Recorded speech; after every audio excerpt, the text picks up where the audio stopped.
Anderson Cooper, AC 360, CNN weeknights 10 Eastern. Nearly 300 people have been killed in the last 14 days, according to Human Rights Watch, most of them not videotaped, their deaths not recorded. And according to the Wall Street Journal, nearly 1,300 people have been arrested. They're citing figures from the Egyptian Organization for Human Rights. Some of those 1,300 people have been released, but others still held, and we don't know where, and we don't know what's being done to them. According to several New York Times personnel who were held by the secret police a few days ago, they could hear captured Egyptians being beaten, tortured, crying out in pain. That is the truth of the Mubarak regime. They have blood on their hands, and the question tonight, are they really going to change for themselves? You're going to hear from our reporters on the ground in a moment, also in Washington, and we'll talk to Mohammed al-Baradei, a leading opposition figure. But we begin, as always, tonight, keeping them honest. And tonight we begin by focusing on the lies the Egyptian government continues to tell.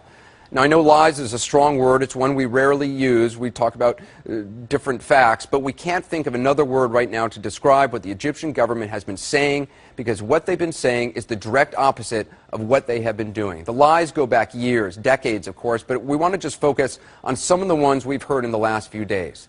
The new vice president of Egypt, this man, Omar Suleiman, has for years been Mubarak's closest henchman, running his intelligence service. Now, he says his government has accepted many of the protesters' complaints. He says they're reaching out to opposition leaders. But while he was saying that, literally while his lips were moving and saying those things on Egyptian television and on ABC News, his secret police were still arresting opposition figures. Thugs burst into the offices of human rights organizations, trashing the places, arresting a number of human rights monitors. And there has been absolutely no transparency about what the Egyptian government is doing right now, other than a few awkward photo ops on Egyptian government-controlled television.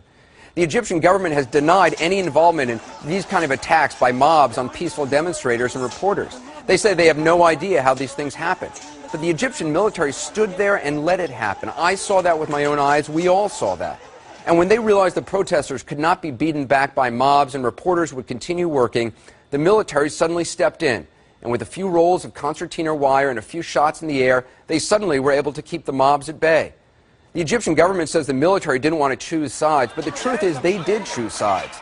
They searched peaceful demonstrators entering Liberation Square for days, but made no efforts to search or calm angry pro-Mubarak mobs as they descended on Liberation Square.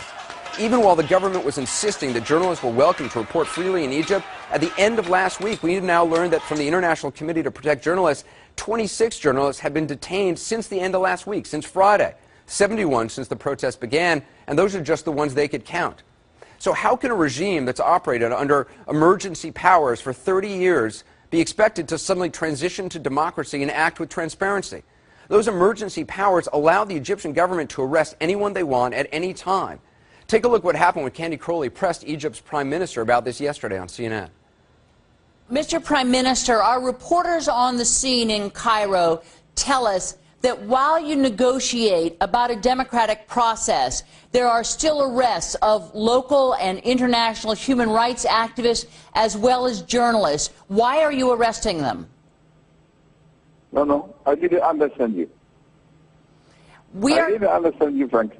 We are told that you are arresting human rights activists and journalists. Why? No, I don't hear well. I don't hear well now. Suddenly sound problems developed. He couldn't hear. A few moments later, Candy tried again. Let me ask you about arrests by the military police. Why are they arresting arrests? About what? About the detention of human rights activists. Why are you detaining them? Frankly speaking, if there is some problems, it's not intended at all, my dear. It's not intended at all, my dear. That was his answer, finally. This is a police state.